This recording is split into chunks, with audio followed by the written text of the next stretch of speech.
చందమామ కథలు, మంత్రకత్తె కానుకలు. ఒకానొక అడవిలో ఒక కోతి నివసించేది. తాను పుట్టి పెరిగిన అడవిలో దానికి కావలసినన్ని పళ్ళు కాయలు దొరకడంతో అది తన స్నేహితులతో ఆడుకుంటూ చాలా ఉల్లాసంగా గడిపేది. అయితే రోజులెప్పుడూ ఒకేలా ఉండవు కదా. ఆ ప్రాంతమంతటా నీటికి ఎద్దడ కలగసాగింది. కాలం గడుస్తున్న కొద్దీ వానలు తగ్గిపోయి చెట్లన్నీ మోడులుగా తయారవడంతో కోతికి దొరికే ఆహారం తగ్గిపోతూ వచ్చింది. దాని స్నేహితుల సంఖ్య కూడా క్రమంగా తగ్గసాగింది. కొందరు చనిపోగా ఇతరులు కొత్త ప్రాంతాలకు తరలిపోసాగారు. చేసేది లేక కోతి తాను కూడా అడవిని వదిలిపెట్టి కొత్త ప్రదేశాలు వెతుక్కుంటూ ఒంటరిగా చాలా దూరం పోవలసి వచ్చింది. కానీ దానికి ఎక్కడా అనువైన స్థలం దొరకలేదు. మరికొంత దూరం వెళ్ళాక దానికి చివరకు ఒక కొండ ప్రాంతం ఎదురైంది. అక్కడ తగినన్ని చెట్లు కానీ నీటి కాలువలు కానీ కనిపించలేదు. అప్పటికే చాలా అలసిపోయిన కోతి తనకిక చావు తప్పదని భావించి అక్కడే కన్నీరు పెట్టుకుంటూ కూర్చుంది. ఇంతలో అక్కడికి ఎవరో వచ్చిన అలికిడి అయింది. కోతి తల తిప్పి చూసేసరికి అక్కడ ఒక ముసలమ్మ కనబడింది. నీవెవరు, ఎందుకిలా ఏడుస్తున్నావు అని ముసలమ్మ దాన్ని అడిగింది. కోతి ముసలమ్మకు తన కథ అంతా చెప్పి తన గోడు వెళ్ళబోసుకుంది. నీ కష్టాలు నేను తీరుస్తాను, నా దగ్గర పని చేస్తావా అని అడిగింది ముసలమ్మ. నేనేం పని చేయగలను అంది కోతి. నువ్వు చేయగలిగితే చెబుతానులే, నాతో రా అంటూ ముసలమ్మ కోతిని వెంట పెట్టుకుని కొండలోని ఒక గుహలో ప్రవేశించింది.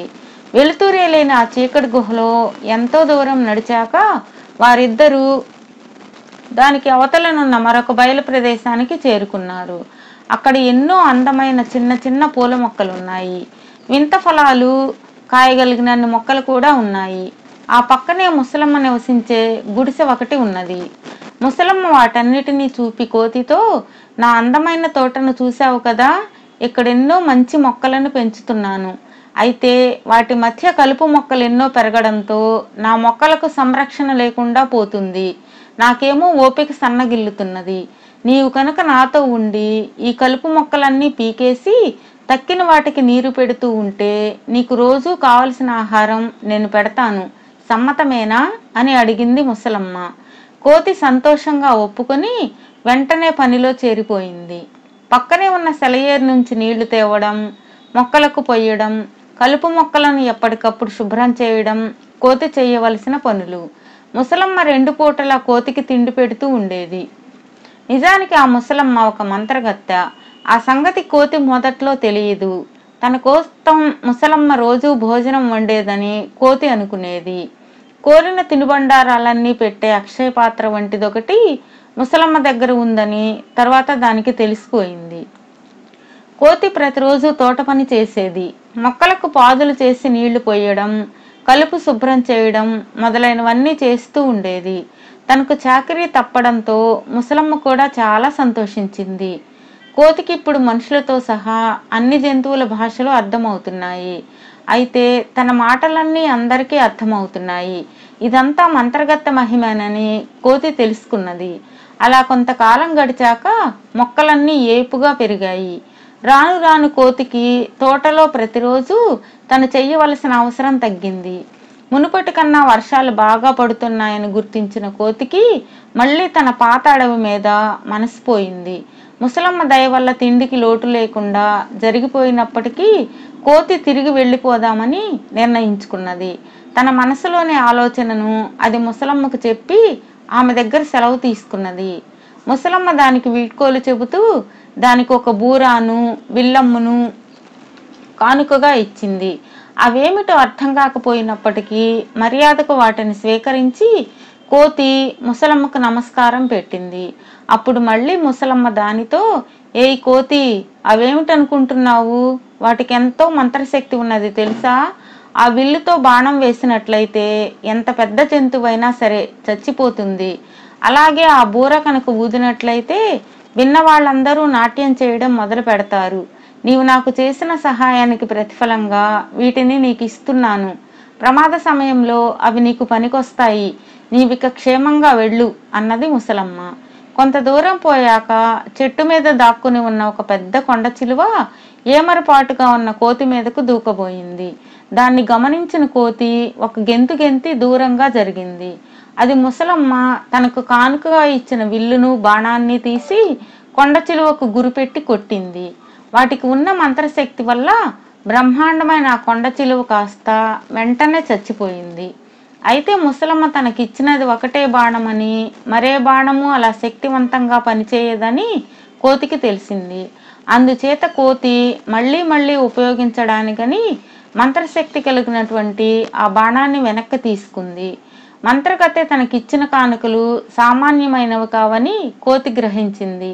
మనుషులు కాక ఈ కానుకలను వాడగలిగిన జంతువులు కోతులు మాత్రమేనని, అందుకే ముసలమ్మ వాటిని తనకిచ్చిందని కోతికి అర్థమైంది. ముసలమ్మ చెప్పినది నిజమేనన్నమాట. వీటి వల్ల నాకు ప్రాణాపాయం తప్పింది, బతుకు జీవుడా అనుకుంటూ కోతి ముందుకు సాగిపోయింది. మరి కాసేపటికి ఒక కోనలో ప్రవేశించినప్పుడు ఒక ఎలుగుబంటి భయంకరంగా అరుస్తూ కోతి మీదకు వచ్చింది. విల్లమ్ములు ఉపయోగించే వ్యవధి లేకపోవడంతో కోతి తన బూరాను ఊదసాగింది. దానితో అంత పెద్ద ఎలుగుబంటి నాట్యం చేస్తూ దాని వెంట రాసాగింది. బూరాలోని మంత్రశక్తి ఎటువంటిదంటే అది మోగుతున్నంతసేపు తాను చేస్తున్న నాట్యాన్ని ఆపడం ఎలుగుబంటికి సాధ్యం కాలేదు. ఈ విషయాన్ని గ్రహించిన కోతి తన బూరాను ఊదడం ఆపనూ లేదు. కొంతసేపు గడిచాక ఎలుగుబంటికి అలసట కలగడంతో కళ్ళు తిరగసాగాయి.